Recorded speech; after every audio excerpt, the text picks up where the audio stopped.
Class 12 fourth semester Bangla পরীক্ষাতে গল্প থেকে দুটি প্রশ্ন আসবে। একটি প্রশ্নের উত্তর লিখতে হবে, প্রশ্নের মান 5 নম্বর। খুব সহজেই 5টি নম্বর তোমরা পেয়ে যাবে যদি আজকের এই ভিডিওতে বলা প্রতিটা প্রশ্ন খুব ভালো করে পড়ে রাখো। গল্প রয়েছে দুটি, তোমাদের পাঠ্য বইয়ের দুটি গল্প রয়েছে, মানব বন্দ্যোপাধ্যায়ের লেখা হলুদ পড়া এবং মহেশ্বেতা দেবীর লেখা হারুন সালেমের মাসি।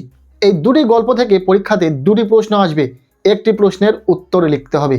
সো তোমরা যদি চাও যে কোনো একটি গল্প খুব ভালো করে পড়তে, সেক্ষেত্রে সেটা করতে পারো, সেখান থেকে কিন্তু তোমরা পরীক্ষাতে কমন পেতে পারো। তবে আমি তোমাদেরকে রেকমেন্ড করব তোমরা দুটি গল্প থেকে মাত্র কিছু গুরুত্বপূর্ণ প্রশ্ন দেখে রাখো।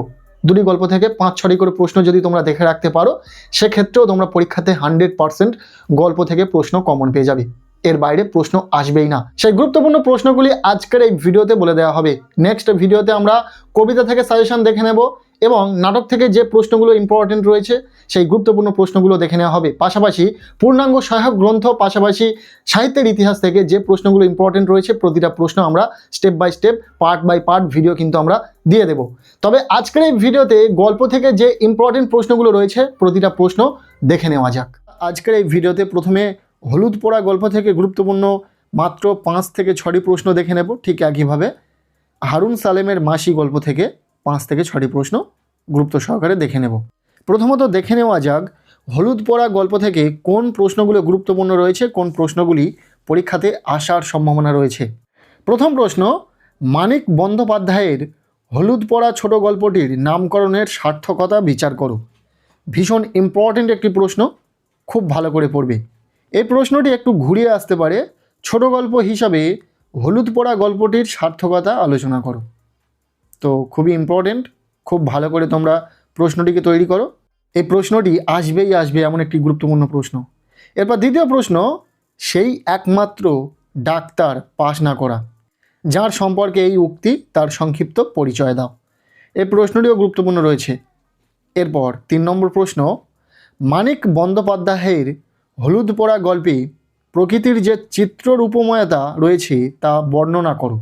নেক্সট 4 নম্বর প্রশ্ন, দাওয়াটি যেন স্টেজ, কোন দাওয়ার কথা বলা হয়েছে, দাওয়াটিকে লেখক স্টেজের সাথে তুলনা করেছেন কেন, তা ঘটনাক্রম অবলম্বনে বর্ণনা করো। হলুদ পোড়া গল্প থেকে যারা এই 4টি প্রশ্ন এখনও পর্যন্ত পড়ে রেখেছো, আশা করব তোমরা পরীক্ষাতে খুব ভালো রেজাল্ট করবে। তার কারণ প্রথম যে এই 4টি প্রশ্ন শেয়ার করছে, এই 4টি প্রশ্নই কিন্তু ভীষণভাবে গুরুত্বপূর্ণ, তোমাদের পরীক্ষাতে আসার সম্ভাবনা রয়েছে। তবে এই 4টি প্রশ্নে থেমে থাকলে হবে না, আরও কয়েকটি গুরুত্বপূর্ণ প্রশ্ন দেখে রাখতে হবে। এরপর 5 নম্বর প্রশ্ন, ধীরেন আর্তনাদ করে উঠল, ধীরেনের আর্তনাদের কারণ কি, এই আর্তনাদের মধ্য দিয়ে ধীরেনের কিরূপ মানসিকতা ফুটে উঠেছে।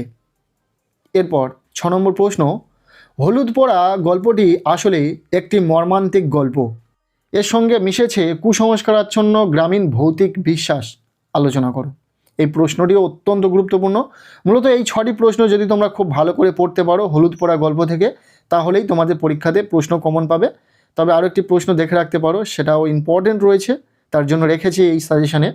প্রশ্নটি হলো, ছি ওসব দুর্বুদ্ধি করো না নবীন, নবীনকে বক্তা কোন দুর্বুদ্ধির কথা বলেছে এবং তার এমন মনে হওয়ার কারণ কি। এটা একটা এক্সট্রা প্রশ্ন বলতে পারো, এটা একটু দেখে রাখবে। মূলত হলুদ পোড়া গল্প থেকে যে প্রশ্নগুলো বলা হলো প্রতিটা প্রশ্ন যদি তুমি পড়ে রাখতে পারো, তাহলে গল্প থেকে অনায়াসে প্রশ্ন তুমি কমন পাবে। যেমনভাবে হলুদ পোড়া গল্প থেকে একটি প্রশ্ন পরীক্ষাতে আসবে, ঠিক একইভাবে হারুন সালেমের মাসি গল্প থেকে পরীক্ষাতে একটি প্রশ্ন আসবে 5 মার্কের। যে কোনো একটি প্রশ্নের উত্তর তোমাদেরকে লিখতে হবে। এবার তুমি যদি হলুদ পোড়া গল্প থেকে যে প্রশ্নটি আসবে সেটা ভালো করে গুছিয়ে লিখতে পারো, সেক্ষেত্রে সেটাই লিখবে। আর যদি তুমি হারুন সালেমের মাসি গল্প থেকে যে প্রশ্নটি আসবে সেটা গুছিয়ে লেখার ক্ষমতা থাকে, সেক্ষেত্রে তুমি হারুন সালেমের মাসি গল্প থেকে যে প্রশ্নটি আসবে সেটা উত্তর করতে পারবে। তার জন্য আমরা প্রথমেই বলেছি দুটি গল্প থেকে কিছু কিছু গুরুত্বপূর্ণ প্রশ্ন দেখে নেব। এরপর আমরা দেখে নেব হারুন সালেমের মাসি গল্প থেকে যে ইম্পর্টেন্ট প্রশ্নগুলো রয়েছে সেই ইম্পর্টেন্ট প্রশ্নগুলি। প্রথম প্রশ্ন, কি ভয়ঙ্কর প্রতিহিংসা নিবারণের, কোন প্রসঙ্গে উক্তিটি করা হয়েছে, নিবারণের প্রতিহিংসার কারণ কি। ইম্পর্টেন্ট প্রশ্ন, খুব ভালো করে পড়বে। এরপর দ্বিতীয় প্রশ্ন, বড় দুঃখ হলো গৌরবীর, তারপর মনে হলো তার চেয়ে হারার মা ভাগ্যবতী। গৌরবীর দুঃখ হলো কেন, তার চেয়ে হারার মা ভাগ্যবতী মনে হওয়ার কারণ কি? এই প্রশ্নটিও অত্যন্ত গুরুত্বপূর্ণ একটি প্রশ্ন, খুব ভালো করে পড়বে। এরপর 3 নম্বর প্রশ্ন, শহরে গৌরবী আর হারার সমাজ অনেক বড়, সমুদ্রের মতো। গৌরবী ও হারার সংক্ষিপ্ত পরিচয় দাও। শহরে তাদের সমাজ অনেক বড়, সমুদ্রের মতো কেন এমন বলা হয়েছে? এই প্রশ্নটি এতটা গুরুত্বপূর্ণ, এতবার বিভিন্ন টেস্ট পেপারে ঘুরিয়ে ফিরে এসেছে যে এটা বলা যেতেই পারে যে এই প্রশ্নটি পরীক্ষাতে এসে গেছে এমন একটি প্রশ্ন। কাজেই খুব ভালো করে পড়বে কিন্তু প্রশ্নটি। এরপর 4 নম্বর প্রশ্ন, তা সে ঘরে মায়ের জায়গা হয় না, কোন ঘরের কথা বলা হয়েছে? এমন বলার কারণ কি? এই প্রশ্নটি একটু গুরুত্বপূর্ণ রয়েছে, তবে দেখে রাখবে। এই 4টি প্রশ্ন খুব ভালো করে পড়বে। যদি এই 4টি প্রশ্ন তোমার খুব ভালো করে পড়া থাকে তাহলে আশা রাখবো পরীক্ষাতে তুমি গল্প থেকে প্রশ্ন কমন পাবে। তবে শুধু 4টি প্রশ্ন দেখলে হবে না, এর সাথে আরও কয়েকটি প্রশ্ন দেখে রাখো। 5 নম্বর প্রশ্ন, এই সব সময়ে গৌরবীর বড় কষ্ট হয়, কোন সময়ের কথা বলা হয়েছে? এই সব সময়ে গৌরবীর কষ্ট হয় কেন? এরপর 6 নম্বর প্রশ্ন, মাতৃত্বের কাছে জাতপাতের সংস্কার কিভাবে অর্থহীন হয়ে যায় তা হারুন সালেমের মাসিক গল্প অবলম্বনে আলোচনা করো। এই প্রশ্নটি অত্যন্ত গুরুত্বপূর্ণ একটি প্রশ্ন, খুব ভালো করে পড়বে। এরপর 7 নম্বর প্রশ্ন, ও পাপ বিদায় করো, তারপর ভেবে দেখব, নিবারণ কখন এমন কথা বলেছে? বিষয়টি বিশদে আলোচনা করো। দুর্দান্ত একটি প্রশ্ন, খুব ভালো করে পড়বে। আরও একটি প্রশ্ন দেখে রাখবে, হারুন সালেমের মাসিক গল্পে মাসির চরিত্র বৈশিষ্ট্যের যে পরিচয় প্রকাশ পেয়েছে তা বিবৃত করো। এই প্রশ্নটিও একটু ভালো করে দেখে রাখবে। এবার যদি অনেকে মনে করে হারুন সালেমের মাসিক গল্প থেকে এই 8টা প্রশ্ন পড়তে হবে, দেখো তুমি যদি একটু দুর্বল প্রকৃতির স্টুডেন্ট হয়ে থাকো সেক্ষেত্রে আমি তোমাকে বলবো প্রথম 3টি প্রশ্ন খুব ভালো করে পড়বে।